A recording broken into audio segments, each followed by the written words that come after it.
Good evening. My name is Dan Diggory, and I'm president of Singers in Accord Choral Ensemble. On behalf of our entire organization, I'd like to welcome you to this evening's conversation with Dr. Rene Clausen. Singers in Accord is beginning its 12th season as a singer-led, singer-managed ensemble. With no permanent artistic director, we the singers select and collaborate with different conductors for each project to give a distinctive experience to our ensemble of singers as well as to our audience. To date, we've collaborated with 18 different conductors. Tonight inaugurates a new series we call Conversations in Accord. These sessions are opportunities to learn more about the choral art and to better know some of the incredible people who make this art happen: the conductors, the composers, and the teachers of singing. I'd like to introduce our moderators for this evening, Meier and Sheri Williams. Both are founding members of Singers in Accord and graduates of Concordia College, Moorhead, and former singers of Dr. Clausen in the Concordia Choir. With that, I'll let them introduce our guest this evening. Penny?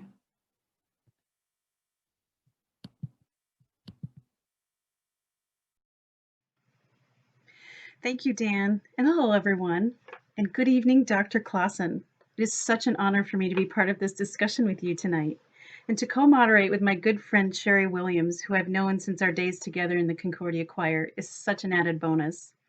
Sheri and I are still singing in Singers in Accord together, and choir has pretty much been a constant in both of our lives since our days at Concordia. I call myself a choral lifer, due in large part to the pure love and joy of choral music that you inspired and instilled in me. And for that, I am so very grateful. Thank you. And thank you for sharing your time with us tonight. For many on this call, Dr. Clausen needs no introduction, but to follow protocol, I'll give a brief bio before we dig into our discussion. Dr. Rene Clausen is known nationally and internationally as a premier conductor and composer. He is most recently conductor emeritus of the Concordia Choir at Concordia College, Moorhead, Minnesota.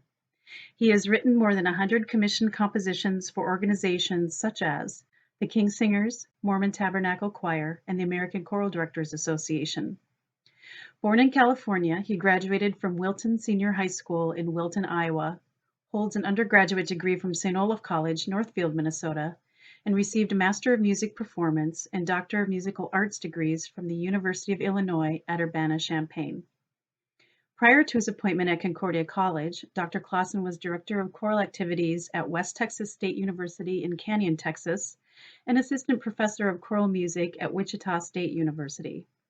He also served as Senior Editor at Mark Foster Music Company and as Interim Conductor of the National Lutheran Choir in Minneapolis. Dr. Clausen is a frequent guest conductor, guest composer, clinician, and lecturer. His works are widely performed by high school and church choirs, while his more technically demanding pieces have been performed and recorded by college and professional choirs worldwide. Among his many accolades, his recording Life and Breath, Choral Works by René Clausen received 3 Grammy Awards in 2013. Dr. Clausen retired from Concordia College last spring. So, we're excited to learn about what is next and where you'll be channeling your passions. And with that, I'll turn it over to Sheri to start our discussion. We are all celebrating with you your amazing 34-year career at Concordia College. 1986. Remember those days? Anybody else on this page remember those days? It was my freshman year at Concordia College, and a new choral tradition was being created. Unfortunately, the Corona pandemic created a rather unusual end to your time at Concordia, with the final homecoming concerts of the 2020 tour being canceled. How did you work through the process of bringing closure to this part of your professional life? And I'm sure it also greatly affected all of the seniors that were in your choir last year as well. Well, first of all, I want to say thank you to Penny for that wonderful introduction. I will go some to try and live up to those words. So thank you. Yes, it was I mean, now to get directly to your question, it was a really unusual kind of spring. You know, when everything started last fall and we had a wonderful reunion choir with several hundred alumni came back, it was a very special moment and a special time of connecting to generations of Concordia singers. It was just simply extraordinary. There were people there and former choir members that went back to 1946, if you can believe it. And it just goes to show me, and it did early on that year, what the strength of that tradition was all about, and how it has grown and flourished through all these many decades. But not to get specifically to your question, yeah, we were on tour in the Southeast for my last tour this year, and we were in, well, the first week went very smoothly and beautifully, and then we were in Florida, and this is in March, beginning of March, when everything kind of hit the fan with the COVID. And so for a couple of days, everyone on the bus was, you know, it was different because we really didn't know what was happening, or at that time, even the full extent of what the COVID was all about. But I remember we'd come on the bus and Kathy Benson, our nurse, would have her squeeze bottle of disinfectant and hand sanitizer. And it was just a peculiar time because we were on tour, you're all gathered on the bus, you're singing concerts, and you know the rhythm of that and what that was like. But then we had sung 2 concerts for the Southwestern ACDA convention in Mobile, Alabama, and then we started north. And when I look back at it, our free day that year was in Orlando. So all of the choir kids, you know, when we stayed at basically near the properties of Universal Studios and Disney World and all of that, Harry Potter World, and they were, and including my wife and myself who went to Harry Potter World, we were in there amongst thousands of people. And, you know, it was at this point yet where, again, there was so little information. But I thank our lucky stars that we left there, I think, just ahead of it. It started in southern Florida to be really pretty intensive manifestations of COVID-19. And then we started to head north, and I'll never forget the evening we sang in Nashville, Tennessee. Because that wound up being our very last concert together. And there was something that happened, and it was kind of spiritual. I don't know really how to put it into words, but first of all, the choir was, I mean, they're always locked in, and they sang beautifully on this tour, but there was just something special about the energy that night and the connection that we just had from beginning to end. And I remember when we finished the last strain of Beautiful Savior, that I looked down at the piano in my folder and I said to myself, this may be it. This may be it. This may be the last one. And of course it was, because we were called home then, and we got on the plane, which everyone was nervous about too. And our Minneapolis concert was canceled, and our home concert was canceled, as was the rest of the semester.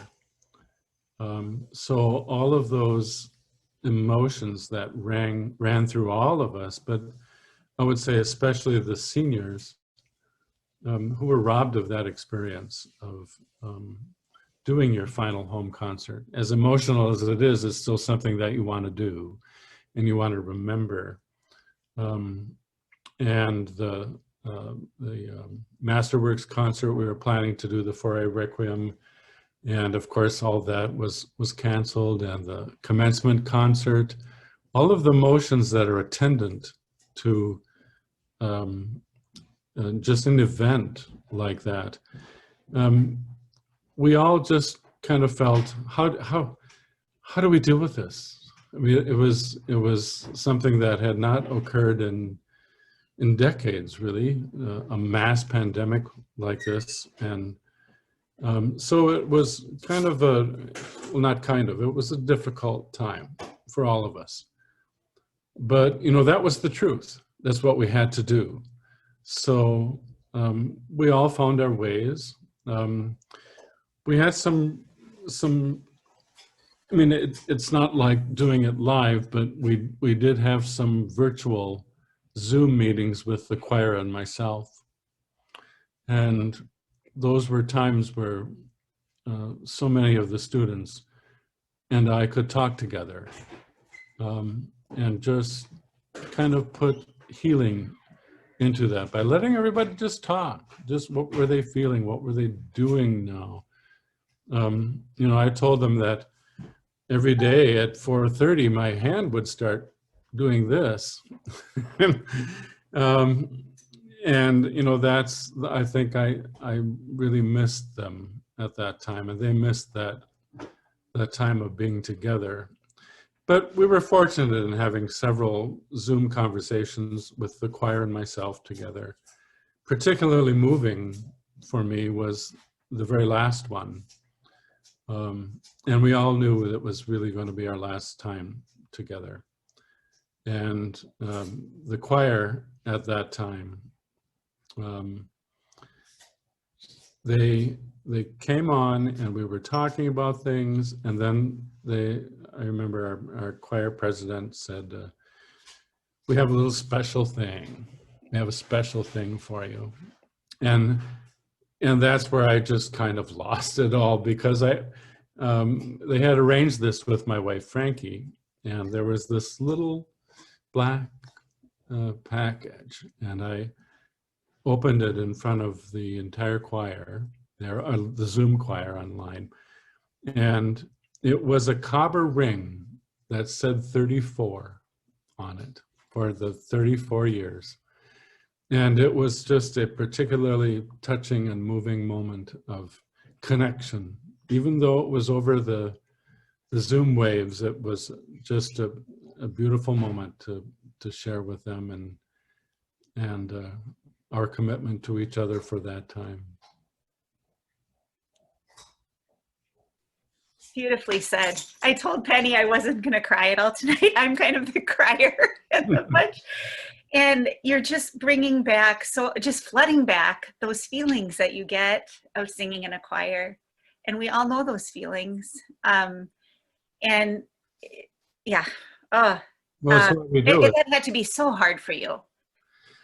And now that we're back kind of in the swing of college and back to school and stuff again, are you feeling that pull again? Are you missing it much, or? Well, it was 34 years at Concordia, and then I was at, as you mentioned, or I think Penny mentioned, and when she talked about my kind of resume, that I was at 2 other state universities before coming to Concordia. So I actually taught at the college level for 46 years. Yeah. And, there's that rhythm that happens.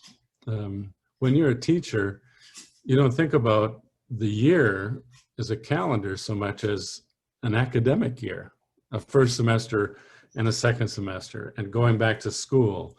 And in my case, it was a lot of work over the summer in writing and preparing Christmas concert and planning what literature I wanted to do with the choir and how what do we have to have ready for homecoming, and then Christmas, and then getting ready for tour. All of that was happening over the summer, and then we would get together again for that first day. I think I can probably remember every first day of choir over those 34 years. it's that magic of music that we can't define. You know, we like to, in our culture, define things. But as you kind of alluded to, the communication of what happens when you make beautiful music together, especially with the voice, the original instrument, there's just something that you can't put words to. Mm-hmm. Words kind of leave off then when you do great music and you pursue it doing beautifully. And I think that is one of the glue that over the generations of Concordia Choir singers back many, many decades was that pursuit of beauty and the indefinable pursuit of beauty.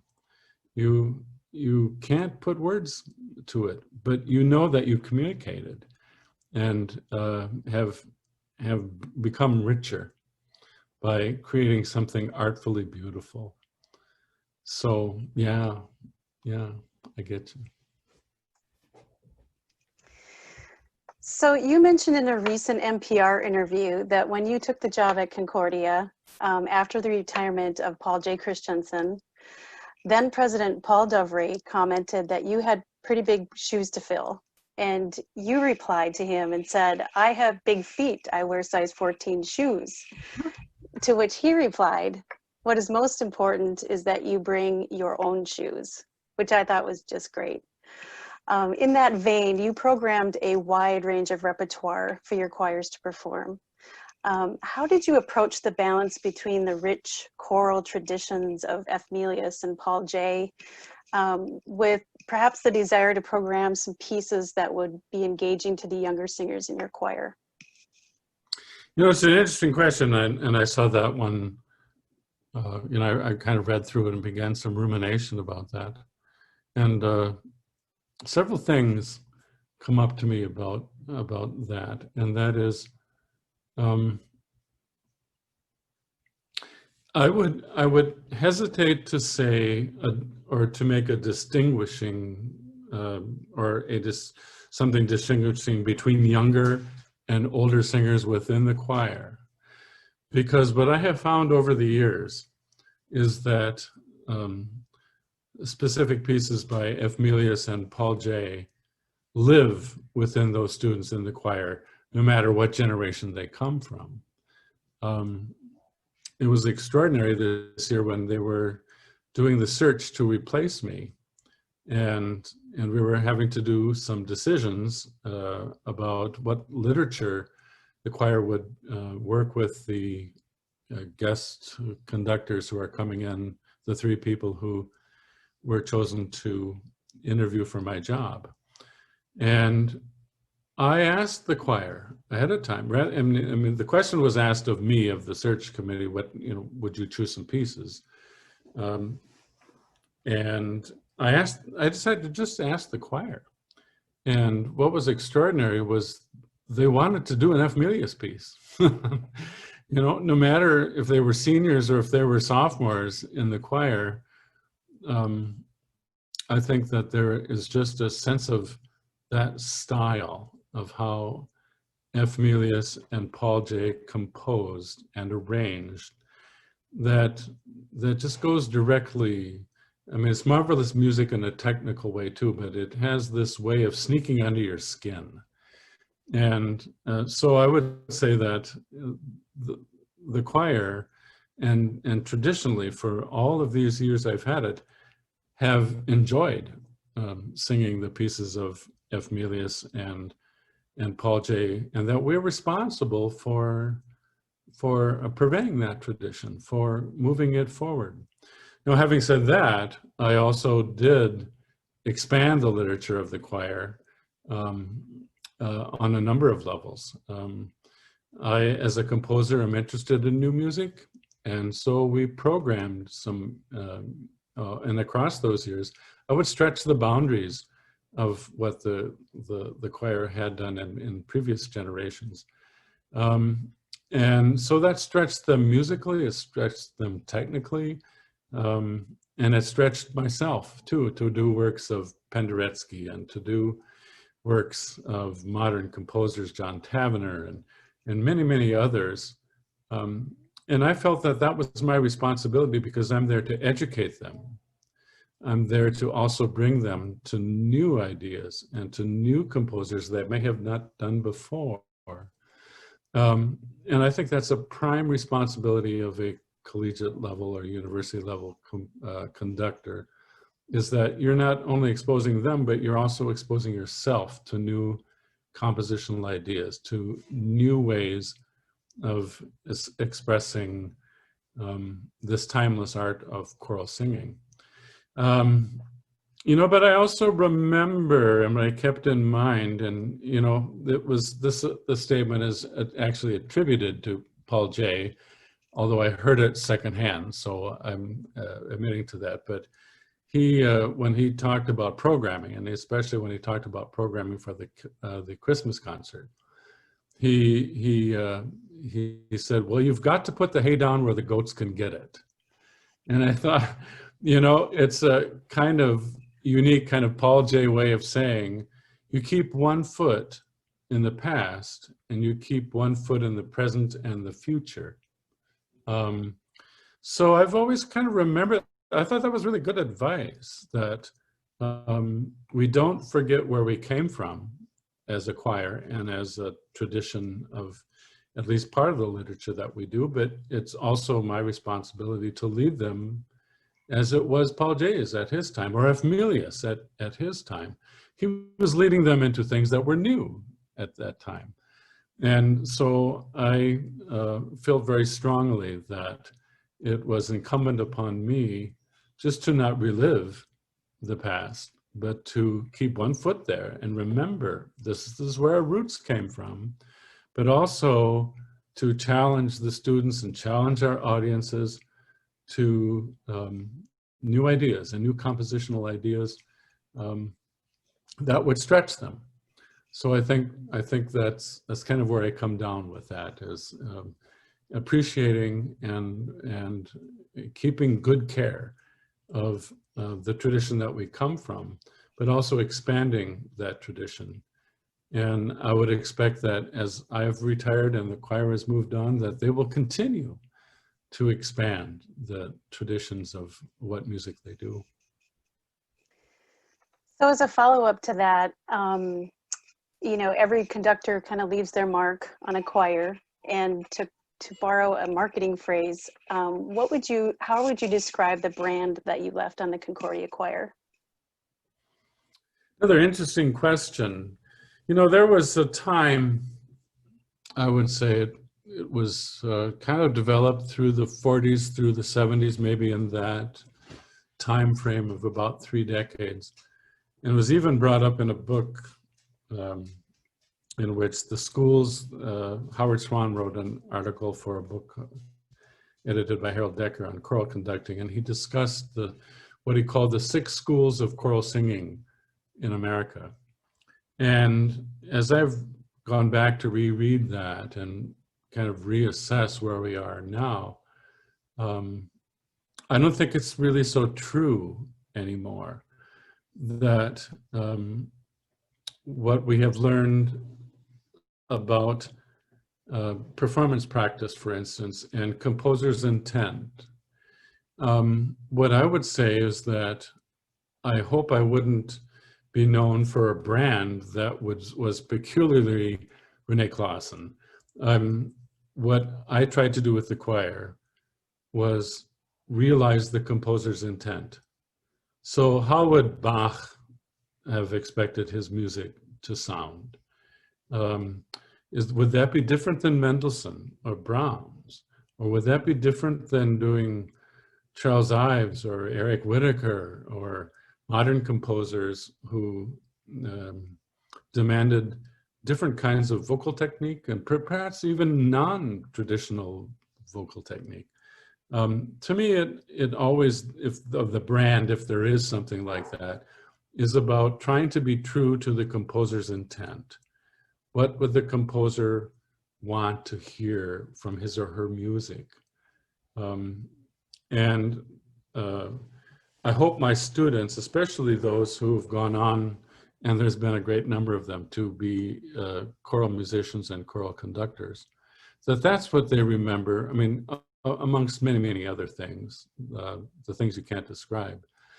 But of the things that you can describe, what did we bring to our performance of each piece? So I'm hoping that audiences who hear a Renaissance piece would hear a different sound than they would for a Baroque piece, or the different sound than they would from a romantic piece of Brahms or Mendelssohn or Schumann, or a different sound from a contemporary piece by Krzysztof Penderecki, who's often writing in many, many parts, sometimes 15, 16, 18, 20 different parts. What does that demand of the choir? So I'm probably repeating myself here, but what I've tried to teach the choir and conductors over the years is that it's really not so much about my personal interpretation as my personal interpretation of what the composer wanted. And you get that by studying the score and by studying other pieces the composer has written. So you can get into the milieu, the genre, the kind of language that the composer intended. So I think that's a fair estimate of what I tried to do. Good answer. So we remember so many wonderful things about being in your choir. You know, the Star Trek references, the hokey pokey warm up. Mostly though, we remember your authenticity, your gentle voice, all your stories, and your compassion for each one of your singers. Be it if they're a music major or a biology major, you cared for all of us equally. You always shared your thoughts very deeply with us and encouraged us to connect more intimately with the music. You had a phrase, as a singer, you need to sing with your head and your heart in equal proportion. For those of you on the call who have not sung with Dr. Clausen and have not heard this, tell us a bit more about your choral singer philosophy, in particular to that, with that phrase. Sure. Yeah, and it's a philosophy I've held on to, I think, throughout all of my professional life in dealing with singers and creating choral music. And you're right. I think I'm going to add a little bit onto what you said, and that is, you know, you can sing with great head, you can with great intellectual curiosity and execution of the phrase in a technically perfect way, and not move a soul.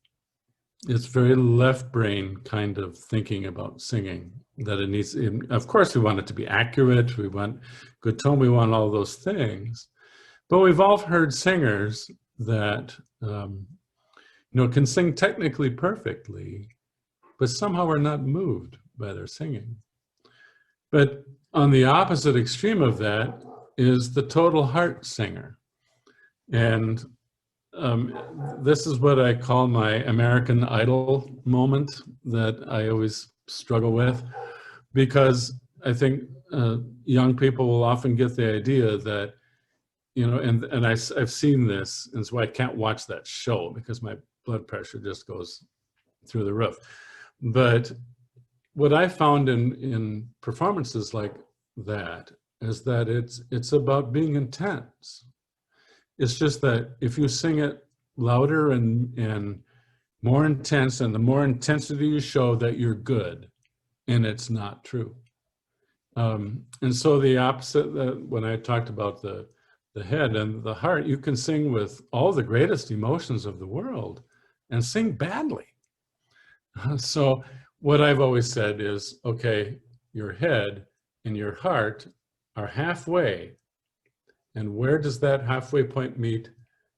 In your larynx. It takes 50% head and 50% heart. You know, again, it doesn't matter that you're feeling in your heart, oh, I mean this, if you can't execute it. And then the other hand is, if you can execute it but not be able to understand where's the emotional line going? How am I expressing this phrase? So I have always been a great believer in both, that, you know, if you're not emotionally in control when you're singing a concert and you start to cry, can you sing? You can't. And so what you're doing then is robbing the audience of that emotion that you are feeling, which is why I always felt that's where that needs to come out. The tears need to be in rehearsal so that we experience that emotional part of it together. But then when we go out to sing, our job is to elicit that emotion we had from the audience member. And so we need to be able to have that head and heart that still recalls, okay, this is how we discovered this piece, and maybe this was a tremendously emotional part of rehearsal. And it happens all the time. It would happen to me where I would tear up of the beauty of the phrase, or I'd just have the choir just do a phrase and say, do it again. There was nothing wrong. I just want to hear you do it again. and you know, there'd be these various times when we would share the emotional framework of what we're learning and what we're experiencing as we do the day-to-day work of being in the choir. And we kind of layer that on day to day in a kind of decoupage way. Yeah, I'm again probably going too far into that, but I've been convinced of that idea that great singing of any kind has to be a balance of emotional intent and physical, technical skill. Make sense? Totally makes sense. I don't have a segue question for this one, Penny, so you can go on to yours. I'm just enjoying hearing your voice again, Dr. Clausen. It gets me into kind of a dream mode, and your messages just have always sunk in. Thank you again for reminding us. Well, you know, I also wanted to say, when you talked about, you know, my relationship with students, of course, there is always that sense, and I've maintained that I'm their teacher, and there needs to be a kind of always a guided sense of what it means to be a teacher in relationship to your students. And I think I always held that so that they knew where that line was. But they also knew, and I think it came out just by the nature of my personality, that I really did, I loved them. I loved them. And I think they understood that each one of them brought different gifts in different proportions to the choir. You know, this voice may be a wonderful solo voice, but this other voice maybe isn't going to be a solo voice, but loves choir so much and contributes in so many other ways. The contributions of each student, and it's why I've loved having a choir that, yeah, well, most of the time in this last year was just over 50% music majors, but that says the other 50% were not. And they brought lots of different personalities to the choir. And I just have always felt you're in a tender area when you're in college, where you're not quite adult and you're going there, you're just out of high school, you've got many myriad questions about who you are, and as you discover who you are, I just always felt that I could guide in that process of helping students discover who they were by being compassionate to them and knowing that as wonderful as college life is, it's also a transitional time between being you know, a child in your parents' home and being suddenly at the end of 4 years, oh, it's my turn to go out now. And so I've always felt that kind of parental, whether that's a flaw or not, but I feel very parental to the students I've had in choir. Yeah. So we're going to turn a little bit more towards the technical side right now. So the next question I'm going to ask is about auditioning. something we all just love to do, I know. Auditioning and selecting singers for a prestigious choir like the Concordia Choir each year must have been a very daunting process. I still vividly remember standing in front of you on the stage in Performance Hall, my heart beating out of my chest, trying to sing, like you said, you know, trying to, you know, impress you. And being the last soprano picked for the section. So it was very character building, thank you. But every conductor approaches the audition process and the selection process very differently. So what was your process in rebuilding the choir each year, and what did you listen for? It's a great question. And what I have to say is that it also changed somewhat for me over the years. I think the time that I was a young conductor and you know, when I came to my first year with the Concordia Choir, I was 32 years old. I was a relatively young buck coming into this program where a real icon had been for 49 years. But in the audition process, I think more early on in my career, I was listening to the voice a lot, and I was choosing a lot of voices based on the instrument itself. Okay, how would this voice fit into the choir? How would this voice fit into the sound, the composite sound that I'm imagining for the choir? And that was okay, yeah, but the further I got into it and the more I did Concordia Choir into the years and the decades, the voice became only just a part of it. What I look for is desire. You know, first of all, well, let me go back just a moment. Of course, when I'm looking for a voice, I'm looking for a very good ear, a tone quality that is well produced technically, because if it's well produced technically, it tends not to stick out. Remember, F. Melius had a phrase that the best technique is a voice that can sing loud without being heard, and tends to color the section. So I listen for the technique of the voice, and I listen for the evenness of the color across the range and the accuracy and quickness of the ear. So those technical elements are on one side. Yes, we have to have those things. You can't have a bad ear and be in Concordia Choir. Or you know, at least a relatively developed vocal technique so that you can command the literature and execute the literature that we're doing. But now, having said that, on the other side, the longer I went into in my career at Concordia, I also looked for lyric personalities, and I always term it lyric personalities. You know, are you willing to give to a corporate effort? I always think of the first month of the year is always what I call the halo month. You know, everybody comes into choir the first day, and I always want to make sure the first day of choir, everyone's pumped, and everyone wants to know what the choir is going to sound like. You know, so we don't start on a double choir fugue of Bach.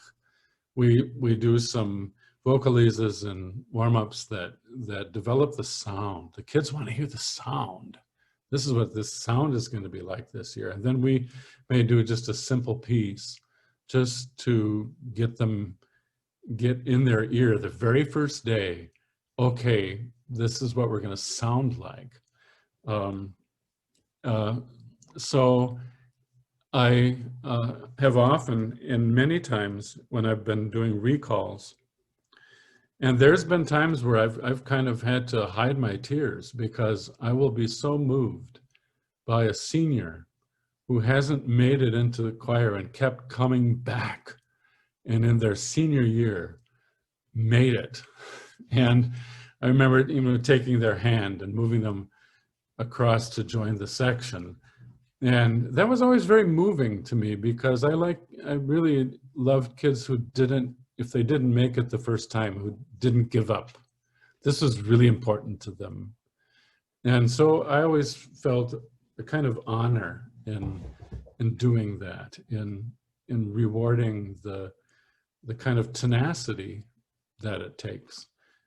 Because once you're in choir, and I had mentioned the halo month, there's always that first month when I think everybody comes to choir every day, just raring to go.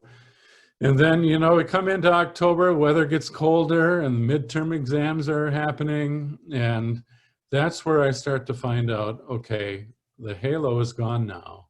How are you going to work? This is how we're going to define the choir. And I said many times, we make the Concordia Choir in the dead of January, where it's dark when we start at 4:30. And, that's where, the love of and commitment to what you want to do. Those features really became very important to me. It wasn't always just the voice. It was your level of desire. And I would talk to voice teachers, what kind of student, because I will have maybe a 7-minute initial interview and then a recall. But I really did do quite a bit of homework about researching what a student's record is. And, but it's just that sixth sense sometimes of, yes, this young person will be able to sustain themselves through the deep, dark days. And then I always think where we are located up at Concordia in Moorhead near Canada, no matter where you're going to go on tour, it's going to be south. So I'm not sure what that had to do with anything, but I think you're getting the idea of what I look for in the students is a combination of elements. There has to be obviously the voice, the ear, the technique, but then past that, it is your desire. And because I know what the length of a year is like, and I have to teach that. And I think that pretty well sums up what I'm looking for. Yeah, I think I was one of those desire singers. I remember a couple of times, well, many times, leaving chemistry lab half finished, having to go back and do it because I wasn't going to be late for choir. And Barb Glasrud, the art history teacher, looked at me in the face and said, "Sheri, you just might need to choose between academics and choir." And I look at her and I go, "I'm late for choir." And I got to rehearsal. Yeah, I developed a little habit over the years. When I was younger, I wore contacts more than glasses. But, in some years I started to wear the glasses. And if a student was late coming into choir, I would just stop and then they'd go. And I knew I didn't need to say anything, as they just slither into their seat. But yeah, I mean, I've been, as a matter of fact, my wife and I were talking about an article that she read in a women's magazine, and the name of the article was, "What is Sacred?" And I think it's a great question that we need to ask ourselves, especially as we're in some unique places and unprecedented places in our culture, in what it, and as we deal with major illness, our socialization, and part of what college is about is socialization. And I mean, in many ways it is. And how do you manage this through the kind of physical health crisis that we're going through cultural norms that are being challenged? It is all, I think, a part of what we need to do in music, is and I think maybe that's why it's been so hard through all of COVID, is that people who sing in choirs generally don't have to sing in choirs. They choose to sing in choirs because it's a part of who they are.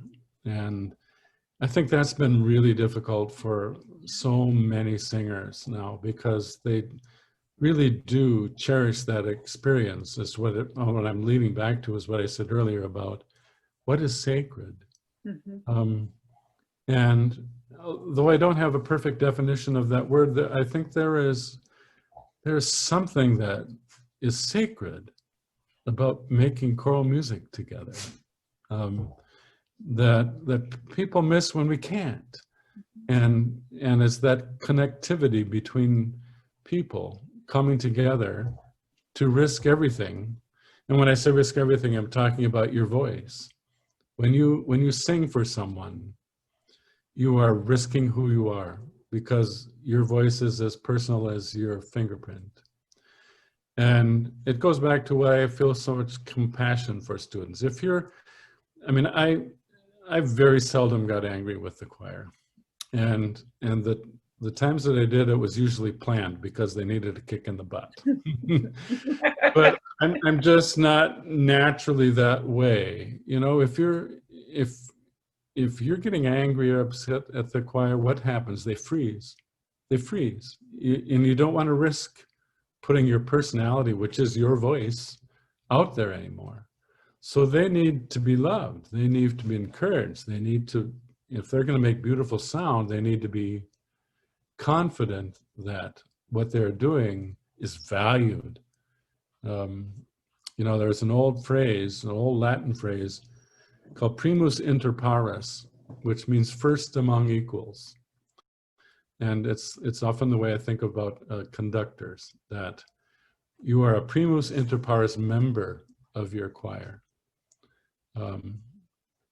Yeah, I could talk a long time about those things, but yeah.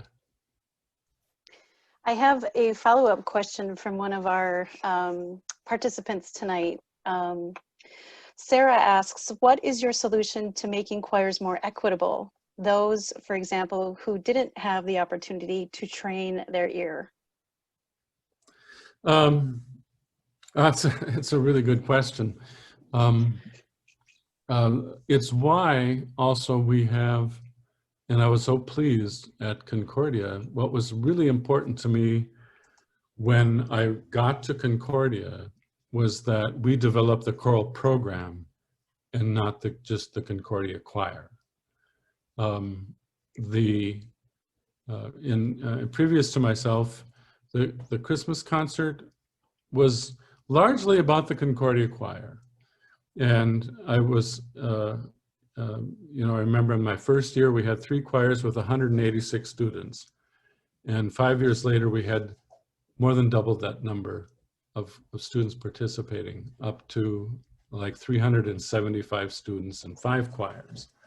And so to answer that question, what I'm saying is that if you've not had the opportunity to perhaps study voice or to be in a choir and to be in a fine high school choir. I mean, many students that have come to Concordia over the years might have come from a very small town.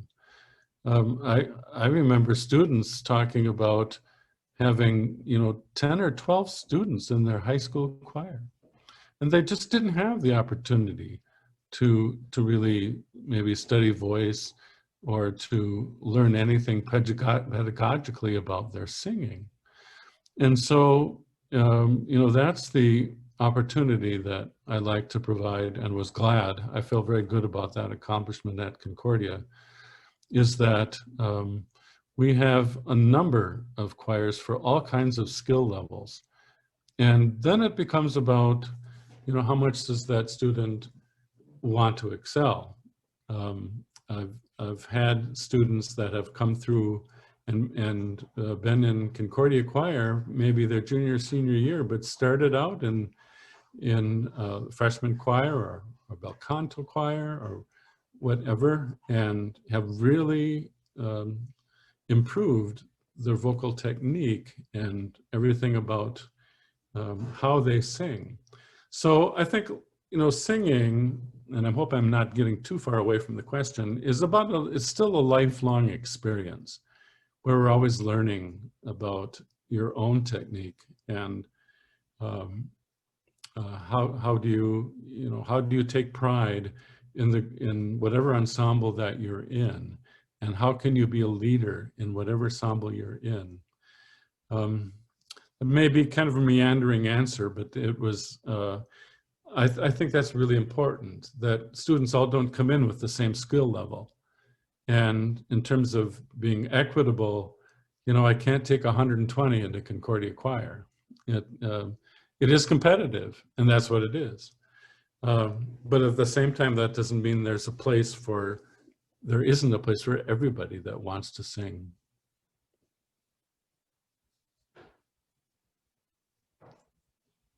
We are trying to decide here if we're going to go through all of our questions or start blending in some of these great questions that are coming from the audience members. And I think I might skip ahead, Penny, actually to the I don't know, what do you think? Should we? Yeah. So I'm reading a good one here. I'm going to say the full name if you think that's okay, because they may be people that Dr. Clausen knows as well. There's a question here from Ryan Fellman. Dr. Clausen, as a mentor, you have empowered and truly listened to so many students over the years. You also know how to hold a student's feet to the fire when they need it. As a collegiate choral conductor, how did you balance physically, mentally, and emotionally preparing for the Concordia Choir, composing, teaching choral conductors, a family life, etc.? Well, that sounds like a question from Ryan. Very intellectually curious and skilled young man of whom I'm very proud. The word that comes to mind is trying to achieve balance.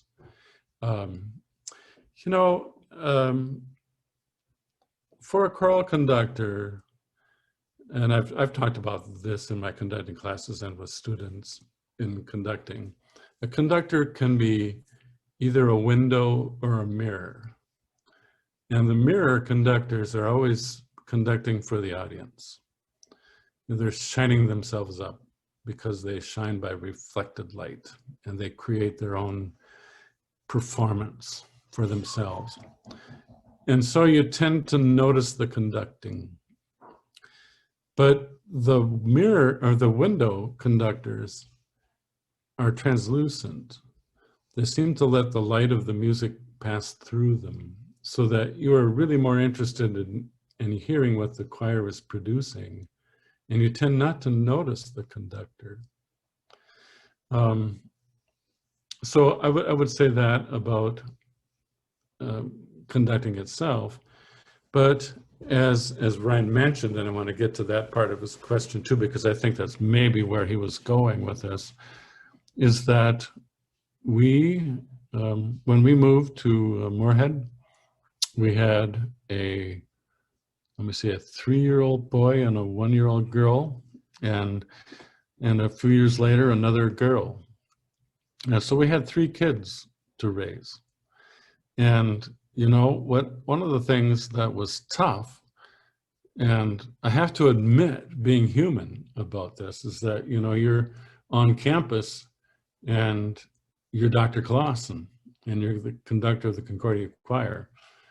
And then you walk home at night at 6 o'clock and, oh, Dad, take out the garbage. Your dad. And so finding that balance that you have when you're a dad and when you're a husband, there's a pretty good balance there that needs to be struck, and your family will let you know if that's not happening. And I've always felt very fortunate to have a wonderfully supportive family. But, and again, another kind of phrase that I've tried to incorporate is, music will be either a tool or an idol. And if it's an idol, it's never good enough. Idols always need feeding. And your choir is never good enough then. And nothing is ever good enough because it's your idol. You've turned it into something other than it should be. But when it really works the best is when it's a tool of human expression. And that takes humility before music. You know, it's what we're all about is really, you know, finding a richness of human experience through the creation of music. Music stands above all. It's the incredible genius of great composers that when we do great music and do it well, that makes us feel humble and awed in the face of music itself.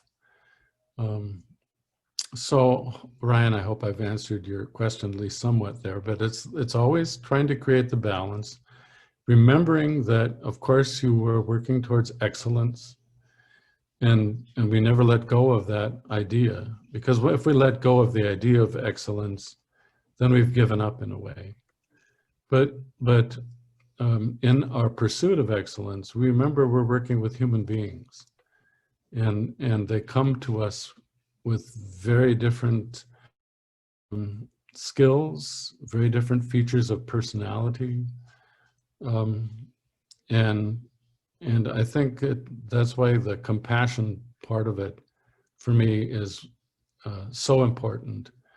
That you know, the kids value coming to choir every day and know that they're wanted, or that when I'm rehearsing a section and instead of standing in the middle, I'll go out and stand to one side or to the other side.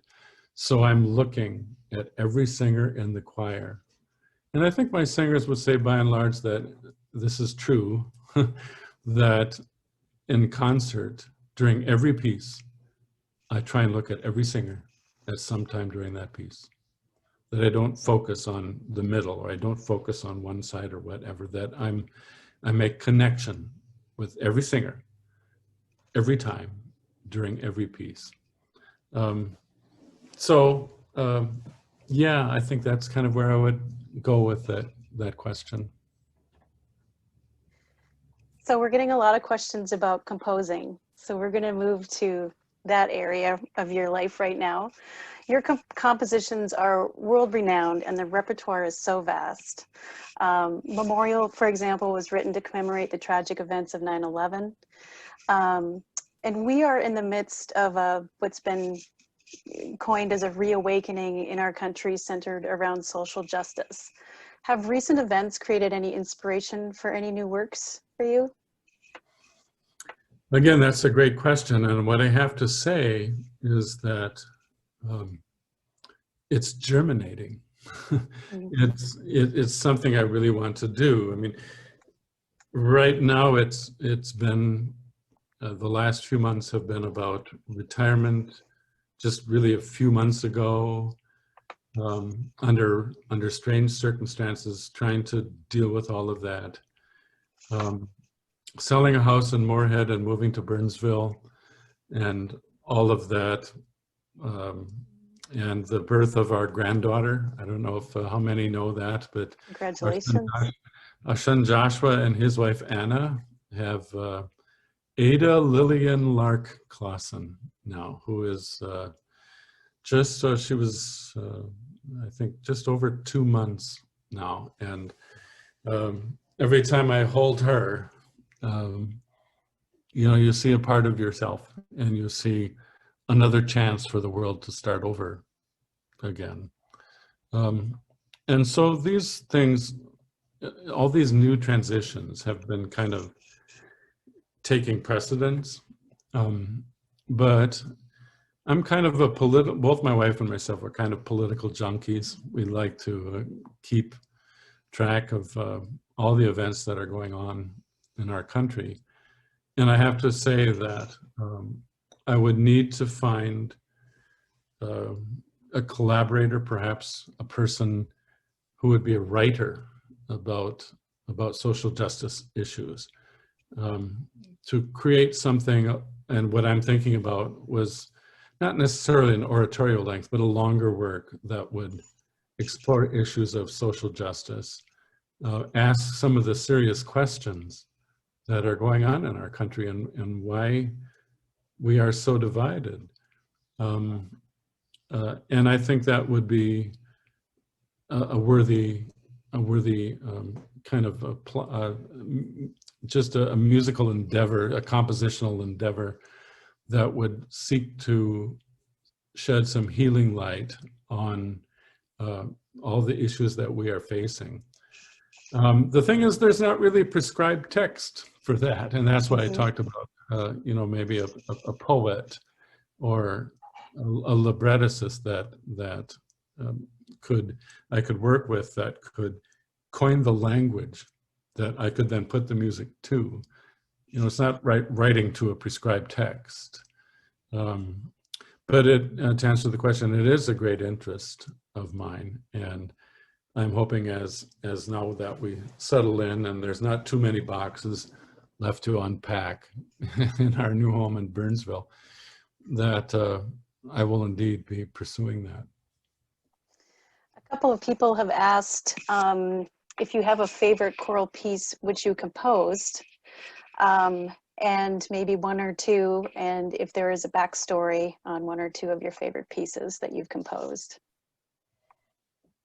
It's always a dangerous question for me, because if I'm really honest, I would answer, it depends upon the day, or the mood, or the, you know, all these, so many pieces I've written have such different subject material. But yeah, I mean, if I look at the kind of consistency of recollection that I have about certain pieces and how I would be drawn to them or do them, or perform them, there's a couple that come to mind. A piece called In Pace, which I wrote right after coming back. We did a tour with the Concordia Choir that went to Russia and Latvia, Lithuania, and we were one afternoon, most all of the day actually, at the death camps at Auschwitz in Poland. And I think any student that was on that trip and experienced that day will never be the same in some ways. I know that's kind of a hackneyed phrase, but it was true that that place was left on purpose, kind of the way it was left in 1945 or whatever that year. It's right around that year. And it was so, I remember being at first, when I got back on the bus after we had experienced the dramatic and in some ways gruesome, I mean, they presented this in a very realistic way at Auschwitz. And I remember getting on the bus and I had a manuscript book, but I wasn't writing music. I was just writing my thoughts and how angry I was at humanity. And then I ran across this text, "Let them sleep in peace." And that's basically In Pace is about, is let them sleep in peace. And I poured my heart and soul into that piece. And it's still one of my favorite pieces that I've written, because it's so much of what I felt that day. And it's not easy. It's a hard piece to do. Maybe some of the singers are here that participated in one of those performances. I've done it, I think, 3 times over the years, and it's been recorded by a number of professional choirs too. But it's a piece that was so honestly an expression of where I was at that time. And then a piece actually we did this year in my last tour program is a double choir piece of mine called Ovos Omnes. And it's a kind of bitonal piece. It's one of the pieces that in my repertory of pieces is most difficult technically, because there are many harmonic changes, and the way I wrote the piece was very etched into dramatic harmonic transitions and the kind of subdermal emotions that keep changing in that piece.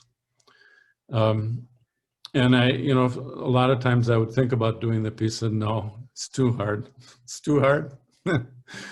And then I would pull it out, and you know, we would learn a little bit at a time, and I'm sure the choir was thinking, well, what drug were you on when you wrote this? But and it happened this year too, where they really got it, and they sang it so beautifully. That's a piece that the inherent drama of the text, which is Ovos omnes, is really, all you who pass by, see if there is any sorrow like unto my sorrow. It's the poem of Christ carrying the cross on the way to Golgotha. And so it was the kind of text that I was attracted to also, in the combination of text.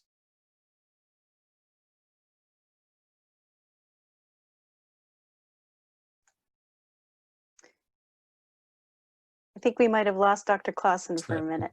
Oh, you just beeped out on us for a little bit, Dr. Clausen. My internet connection is unstable, it says. Am I still here? Yep, you're here now. Okay. So. Yeah, and then finally, I just might mention quickly that I think you had mentioned, or one of you had mentioned, Memorial, which was written for the first convention, the ACDA National Convention, after 9/11. And, you know, that piece, again, holds for me, it brings me to another place. And I remember with fondness the way the choir and our orchestra did 3 performances in one day. And we had to be up at 5 in the morning and had cold breakfast in a bag to get to Lincoln Center, because I think our first performance was at 9 and we had to be on the stage at 7 for our stage time. And then another afternoon of performance, and then another performance in the evening at Riverside Church, where New Yorkers were invited to come. And I think for all of us, that was the most meaningful, as this was a performance that was basically not for the choral convention so much as for an open concert for New Yorkers. And that was a very powerful moment. We have another question from George Berglund asking, could you elaborate on your approach to composing? Oh, that's a wonderful question, George. He's a wonderful man. I admire him so much. My approach to composing is, I would say that it would begin with the text. I have to be in the water. It's like I have to be swimming downstream with the text. And then composition becomes an expression of a wonderful text. I learned a lesson probably 20 years ago where I wrote a commission piece for a church choir, and they had a prescribed text. And that was maybe one of the hardest pieces that I've ever written, because I was really not attracted to the text. And so I learned right then, when I do a commission piece, I'm very happy to listen to suggestions for texts from the commissioners. And often that's worked out fine. But I have always said I need to be able to choose the text. Because as a composer, I respond to imagery. And I think in so many of my pieces, the imagery that is presented in the text is what drives the composition. You know, Bach and Mozart could create a wonderful contrapuntal piece on hardly any text, or, you know, they just had this wonderful mind that could create musical structures that weren't necessarily based on text imagery. I just don't think I'm that good. You know, I respond to wonderful texts. I remember I've had a period for about 7 or 8 years where I was writing lots of music on the texts of Walt Whitman, who I've found to be just a wonderfully imaginative and honest poet. So again, I don't want to go too far into that, but what I would say to answer the question is, I've got to find the text, and I have a folder, as a matter of fact, that has text. It says on the manila folder, text possibilities, and I just throw stuff in there for, I'm sure I could find 15 or 20 things in that folder that I'm looking forward to setting, but it's just gotta hit my heart that way. I have one more follow-up question. There are so many brilliant and talented young composers on the choral scene right now. Is there anyone that you would like to call out or highlight that you've taken particular notice of? The danger with that question, when you start to mention the composer, then you're it's kind of, oh, you didn't choose me. And so I think it's kind of laden. The question is laden with falling into a trap, I think, because honestly, there are so many wonderful young composers. But this past year, we did a wonderful new composition by Jake Runestad, a young composer who I think has a unique voice. In that he's very technically skilled, but he knows the heart of a text, and is able to complement his emotional underpinning of attraction to that text, but still create. He has a wonderful also sense of technique and compositional technique that's just a real gift. So I think Jake is a wonderful composer. I look forward to seeing many more scores from him. Abby Bettinas, a Minnesota composer, we did a piece of hers this year, and Jocelyn Hagen and Tim Tkach. These are all composers that are very gifted.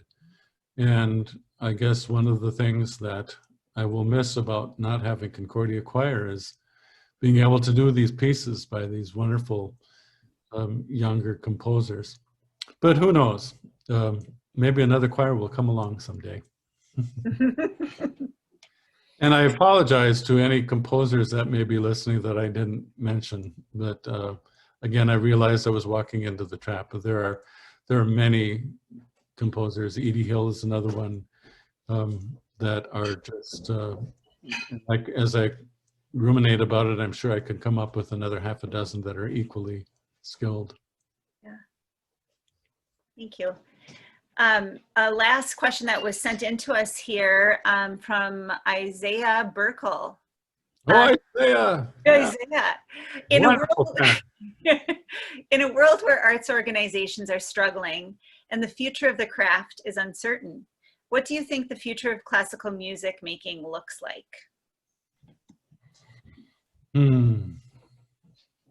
Thank you, Isaiah. You make me think.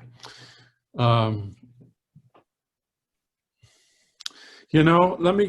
me answer that question by just going back a generation or so. So when my parents were growing up, and my parents and my dad was a sailor in the Navy in World War II. So we're talking about what Tom Brokaw has called the greatest generation. But I remember my dad, who was a church organist and choir director, but he was mainly an elementary school teacher. He just did this music on the side.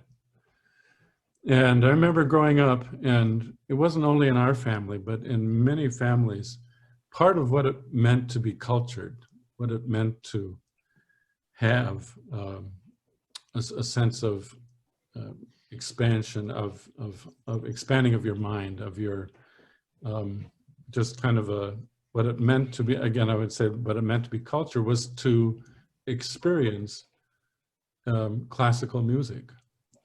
I remember that my dad would have the Metropolitan Opera that was on Saturday afternoons, live broadcast from the Met.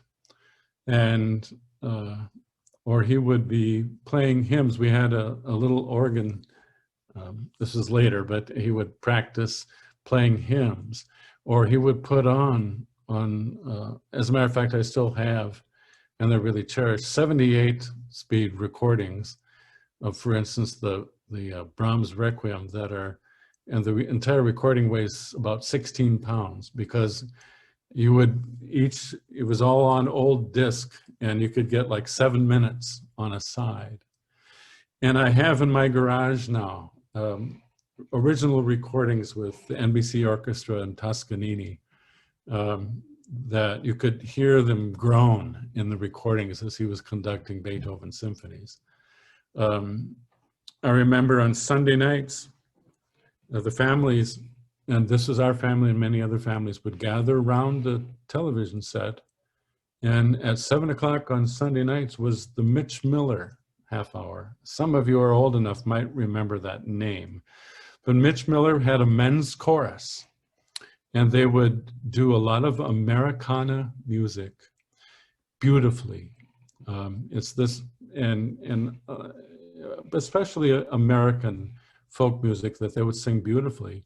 And then they would have the text on the bottom, and you followed the bouncing ball, and you would sing along.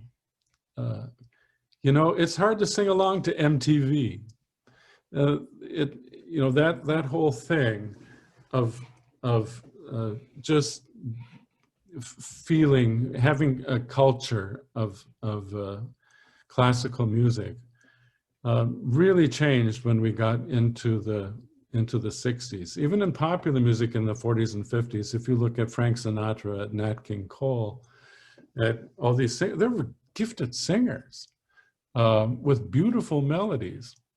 You know, I don't want my son to hear this because he has a different opinion, but I've never been able to take rap. I can't stand rap because it seems to me to not be about melody. It's not about beautiful line.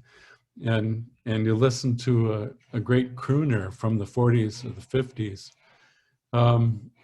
And they were doing the popular music of the time, but it was still tuneful melodies that you remember.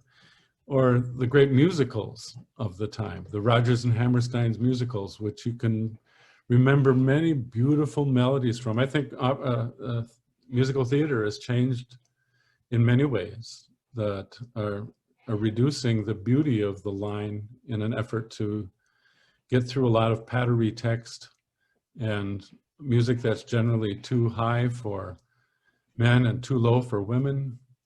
And it becomes about being edgy somehow. The theme of the musicals more about being edgy and challenging. But now I forget what I was talking about, what the question was. But I hope that. Where is life for classical music in the future? Oh, yeah. Oh, and I would like to just say that quickly, that I think it's going to be a rarefied audience. That, I mean, when you look at major symphony orchestras right now, I mean, we're major symphony orchestras and many outstanding regional professional orchestras, they have to do pop concerts in order to survive.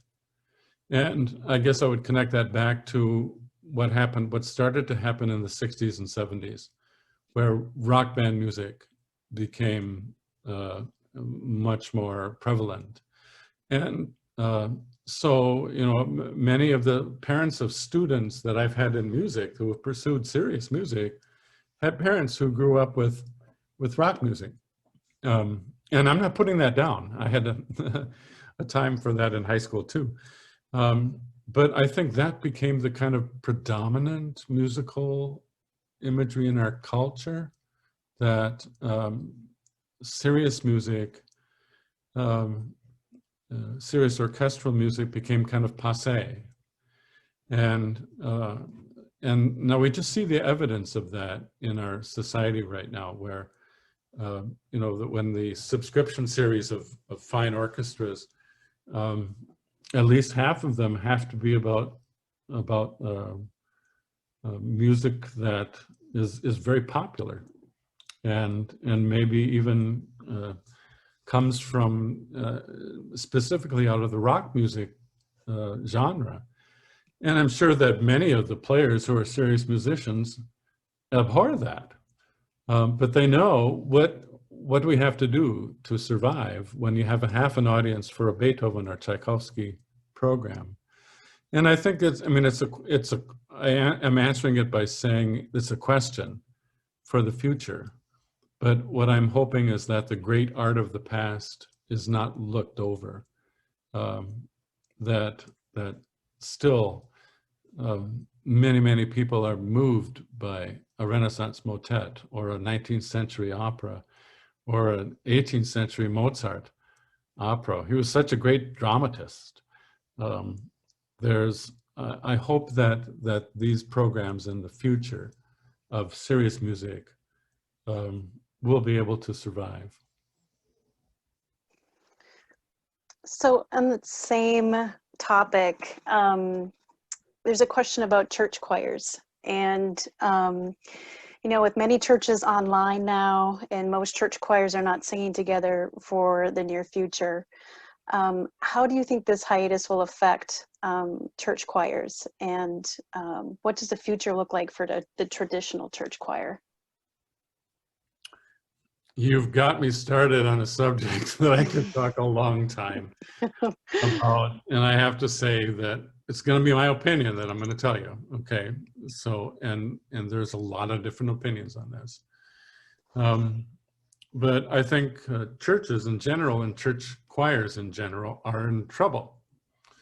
And I think a lot of that has to do with the church giving up on their expectations of what it means to confront, to really confront the eternities in worship. We've kind of forgotten about the spirituality and the confrontation of the spirit in worship in an effort to have fun. So, you know, what has happened for a number of years now is that many churches will have the contemporary Christian or rock band, whatever you want to call it. And what I have found is that the church in doing this has largely given up in some ways, because when I've seen these services happen, I do think that a lot of the music and a lot of the reaction of the congregation is that they are enjoying this. They're having a good time.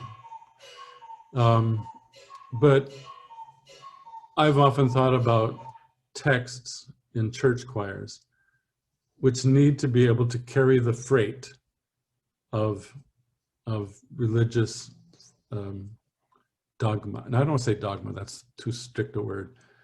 Religious conviction that, and when I look at a lot of the church music that's done in that style, it's not very good texts. And so what I have seen happen is the church has realized that, okay, we need to attract people to church, so we'll just give them what they want. Who knows what kind of experience they're really having, and where do you grow from that?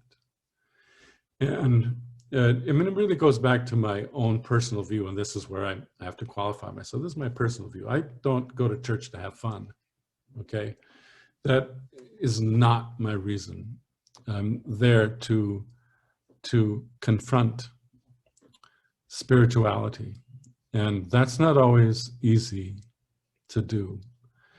And we've tried to make church easy, and so I just have some really strong feelings about that. And when I look at, and there are still many, many fine church choirs and large church choirs, but what I noticed is that they're mostly gray-headed. There's not many young people that will commit to a church choir. And especially those, what I've found is that when we challenge students in the college level to do great music, and they love it, they love doing great music, I've had so many students who don't go back, who won't go to a church choir because they're not doing very good music. And so what has grown, the largest percentage of types of ensembles that have grown in this country nationwide is community singing groups.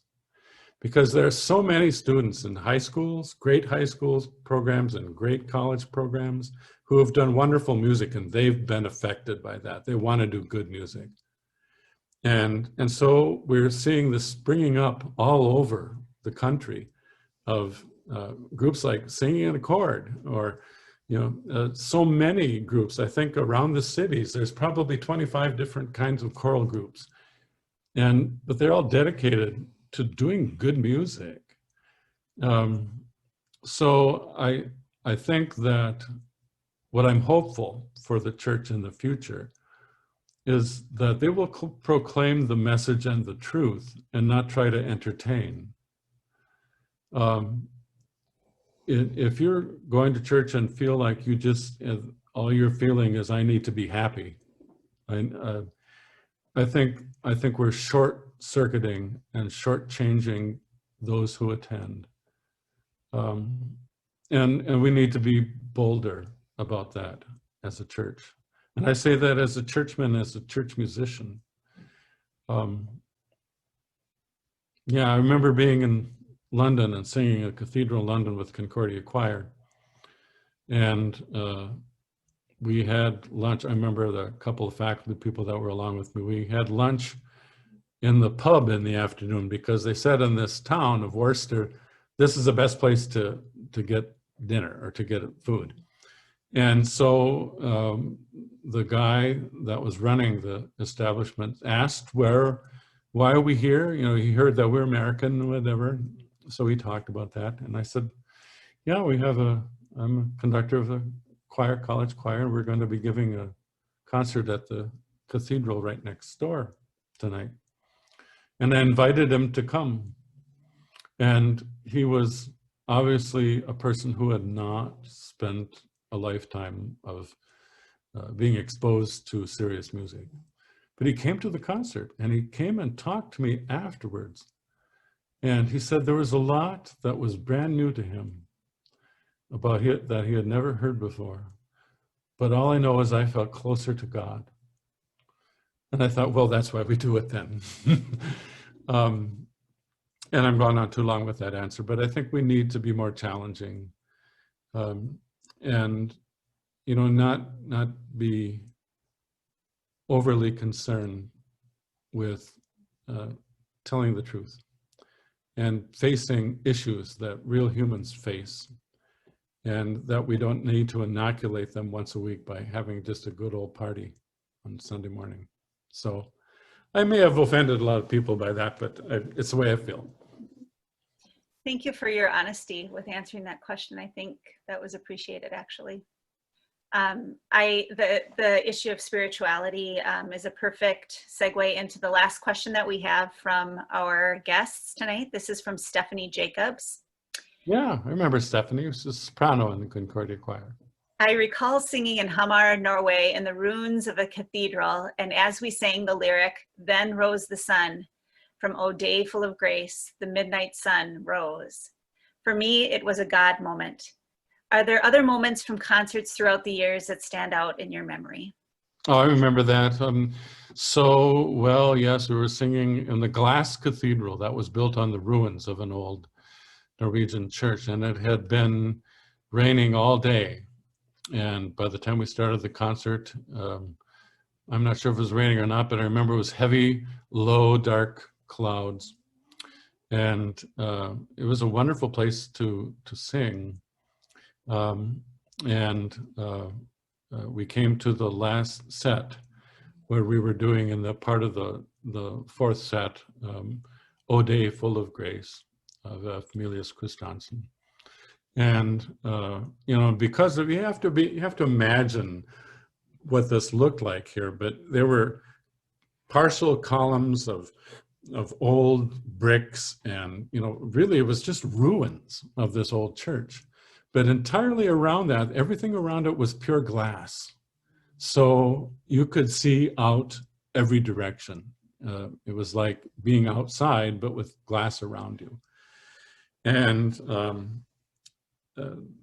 we came to the great high point in O Day Full of Grace. And there we shall walk in endless light. And suddenly, I mean, it was what I call a God spark. That there was this sun that broke through the clouds and filled that entire church with light, just as we sang that phrase. I mean, I still get chills. I still get goose flesh from remembering that moment. And those are the interjections of God in the world, you know. And it was that was a moment.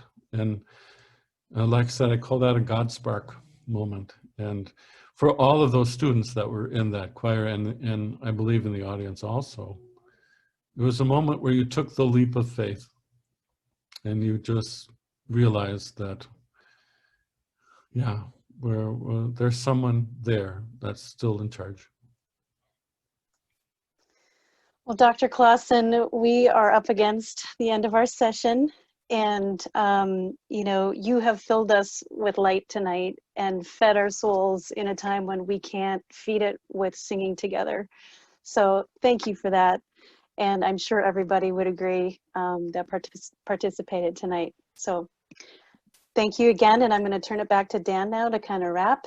And hopefully we'll see you soon. Live long and prosper. Thank you, Dr. Clausen, for your generosity tonight. And it was a great evening. And thank you to Penny and Sheri, our moderators, for interjecting your experience and relationship with Dr. Clausen. Just one final reminder that we'll be back again next week with another conversation in accord. We'll be with Karen Brunson, and she will be doing a workshop on the aging and evolving voice. So we'd love to have you back. Look for an event for that, and you'll get a link, and we'll see you back here next week.